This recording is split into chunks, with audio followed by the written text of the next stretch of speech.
Hello, hello! Salut à tous! Salut à tous et bienvenue dans ce nouvel épisode. Un épisode 28e sur 30 du défi 30 jours, une vidéo par jour. Un thème aujourd'hui très intéressant puisque c'est un thème très récurrent. Chaque saison, surtout à partir de février-mars, si les objectifs de la team, du club ne sont pas atteints, c'est la fin du monde.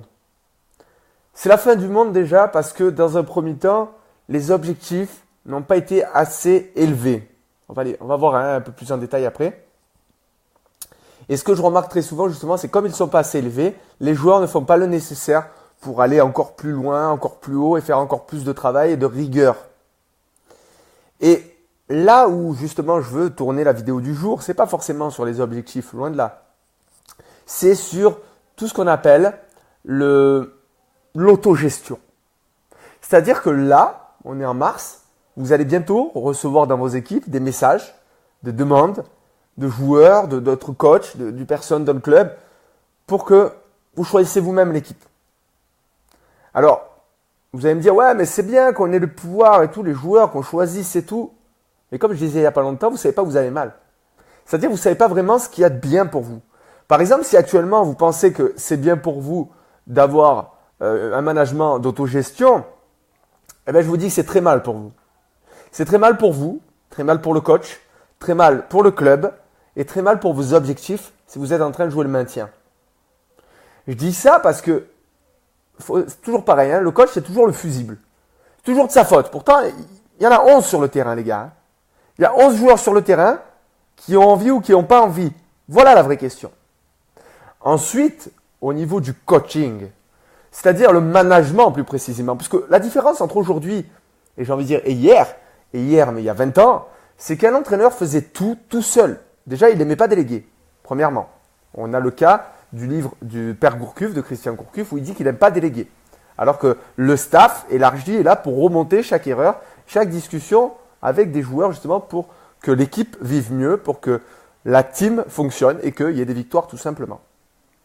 Et donc sur ce problème, moi je pense d'autogestion, que je différencie totalement du management participatif, c'est que d'un côté, souvent, vous avez le coach autoritaire qui décide tout et les joueurs qui exécutent. Sauf qu'en fin de saison, si ça ne marche pas, c'est la faute du coach. Souvent, très souvent. Même s'il y a un manque d'envie des joueurs, ça va être la faute du coach. D'accord ? Je ne dis pas que c'est de sa faute, moi. Je dis de manière générale, les gens pensent que c'est la faute du coach, alors que le manque d'envie vient d'ailleurs. Et peut-être, certainement même, du manque de participation aux règles de vie, au choix, à la communication du groupe, entre le staff et les joueurs, entre le staff, les joueurs et la présidence, les dirigeants. Vous voyez, c'est très important de connaître la différence. Donc l'autogestion, en gros, c'est les joueurs qui se gèrent tout seuls, qui choisissent l'équipe, et puis le coach, il va se faire enculer. Vous avez vu ce que ça donnait le PSG. Au passage, depuis plusieurs années, c'est les joueurs qui décident. On voit ce que ça donne en Ligue des Champions, ça plafonne. D'accord ? Et après, on a beau faire genre dans les journaux, oui, c'est parce qu'on n'a pas de lien entre nous, c'est l'argent, machin. Et les gars, les cadres ont voulu prendre le pouvoir, au final, ils se sont brûlés les ailes.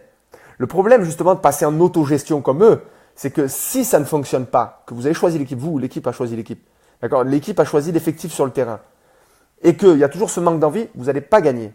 Donc ceux qui sont dans l'équipe et qui ne jouent pas parce que vous ne les avez pas choisis, que le capitaine ne les a pas choisis, ils vont se réveiller. Avant, ils disaient c'est la faute du coach. Maintenant, ils vont dire c'est votre faute, c'est la faute du groupe. Donc, vous vous auto-sabotez, vous implosez. Vous voyez, un groupe explose quand c'est le coach qui fait n'importe quoi. Et là, si vous êtes en autogestion, le groupe implose. Et dans ce cas-là, tout le monde part. Vous voyez, à la fin de saison, le PSG et d'autres clubs, ils vont partir, les joueurs vont partir. Et Neymar, le premier, veut partir. Vous voyez, j'invente rien. C'est humain, c'est du management.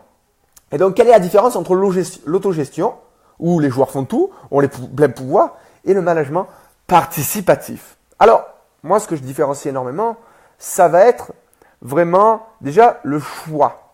C'est-à-dire que pour moi, dans le principe de management participatif, c'est les joueurs qui donnent l'effectif au coach le jour du match. D'accord ? Mais en aucun cas, ils doivent avoir le pouvoir complet sur, bien évidemment, les joueurs qui vont être sur la feuille de match, clairement, parce que le choix du coach reste le dernier. Et surtout, j'ai envie de dire, sur la philosophie du groupe et la stratégie à aborder et la tactique. Ça doit être laissé à 100% au coach. Vous pouvez en discuter autant que vous voulez, allez 99%. Mais bien sûr que vous allez donner votre avis. Et je vous invite même, si vous n'êtes pas en management participatif, de le faire. Pourquoi? Parce que c'est l'avenir. Parce que c'est la suite et qu'il faut toujours dire ce qu'on a sur le cœur. Par contre, prenez conscience que votre avis est consultatif. Ce n'est pas obligatoire d'être tenu. Le coach n'est pas obligé de vous écouter. Il est consultatif. Dans un staff, les assistants sont consultatifs. Alors, l'adjoint, bien plus que les autres, comme moi qui suis préparateur de gardien, mais notre avis est consultatif. Vous, joueurs, votre avis est consultatif. C'est-à-dire que on s'en fout de savoir, en fait, finalement, votre avis. C'est-à-dire que vous allez le donner, entendez bien, vous allez le donner, mais il n'est pas sûr à 100% de le tenir. Il ne va pas vous écouter forcément. Peut-être qu'il va s'en foutre, peut-être qu'il ne va pas s'en foutre. Mais quand je dis on s'en fout de votre avis, c'est-à-dire qu'une fois que vous l'avez dit, vous ne contrôlez plus le problème. C'est le choix du coach. Et c'est les problèmes du coach. Vous, une fois que vous avez dit votre choix, votre ressenti, votre envie, votre détermination, il faut le prouver sur le terrain. Il faut joindre la parole aux actes. D'accord? Et souvent, malheureusement, on constate, quand ça ne va pas, que la parole, elle est très facile, mais que les actes sont très difficiles. Alors, prenez conscience, s'il vous plaît, que votre réussite ne passe pas par le coach. Il passe par d'abord une remise en question de votre travail. Parce qu'à chaque fois, à dire, c'est toujours la faute des autres. C'est toujours la faute d'un autre du groupe, de la faute du groupe, mais pas moi. Si j'étais nul, c'est parce que le groupe était nul. Si j'étais nul, c'est parce que le coach avait des joueurs qui étaient nuls. Mais jamais c'est votre faute finalement, les gars. Prenez conscience de ça. Ça va être un coup de gueule aussi. Parce qu'il y a des solutions. Il y a toujours des solutions. Quand on fait des mauvais choix, c'est un choix qui a été fait. Ça veut dire qu'il y en a plusieurs. Donc s'il y avait plusieurs choix, que vous avez choisi le mauvais, à vous de prendre conscience que la prochaine fois, il faudra peut-être prendre un autre choix. Faire un autre choix. Parce que le plus difficile, je le dis, je le redis, je le dis encore une fois, c'est d'avoir le choix. Quand on n'a pas le choix, on n'a qu'une seule chose à faire et on a intérêt de bien la faire, sinon on est mort. Quand il y a plusieurs choix, on hésite. Et c'est ce moment d'hésitation qui fait qu'on va prendre le mauvais choix. Parce que vous n'avez pas confiance en vous. D'accord? Donc arrêtez s'il vous plaît de me parler de coach. S'il vous plaît, arrêtez tout de suite de me parler de la faute du coach. C'est de votre faute. Vous êtes sur le terrain? Oui ou non? Vous êtes sur le terrain? D'accord. Alors bougez-vous le cul. Sortez-vous les deux du cul. D'accord? Et pour ça, j'ai envie de vous dire, il faut d'abord investir en soi. C'est-à-dire que si vous n'avez pas progressé depuis 6 mois, moi je vous invite aujourd'hui, puisque à minuit ça sera terminé, les inscriptions de QLFA. J'ai réouvert pendant 24 heures là jusqu'à minuit aujourd'hui. D'accord? Aujourd'hui, je dis, on est le 14 mars. On est le 14 mars, on est mercredi 14 mars. Jusqu'à minuit, vous pouvez vous réinscrire, enfin du moins les inscriptions sont réouvertes au programme QLFA. Donc si vous voulez vraiment vous bouger le cul, vous sortir les doigts du cul, investir en vous, avoir des méthodes, je vous invite déjà à voir les extraits ou les témoignages des joueurs sur le site. D'accord? Vous allez sur le lien que je vous laisse au-dessus de la vidéo et vous allez vous inscrire. D'accord? Et vous verrez que vous allez progresser rapidement, plus vite en 6 mois que les 6 dernières années. D'accord? À vous de faire votre choix, vous êtes libre. Mais en tout cas, vous le savez, aujourd'hui, vous avez jusqu'à minuit, seulement, après ça sera terminé, ça sera en 2019, la saison 2019, pour pouvoir vous inscrire. Croyez-moi, c'est une chance inespérée. Allez voir les témoignages, vous allez comprendre rapidement. Bon allez, je vous laisse, j'ai beaucoup de travail. Je vous dis à très bientôt pour la prochaine vidéo et je vous dis à tout de suite dans le groupe Facebook privé pour les membres de QLFA de quitter le football amateur. Allez, bonne soirée à tous, à très vite et à très bientôt.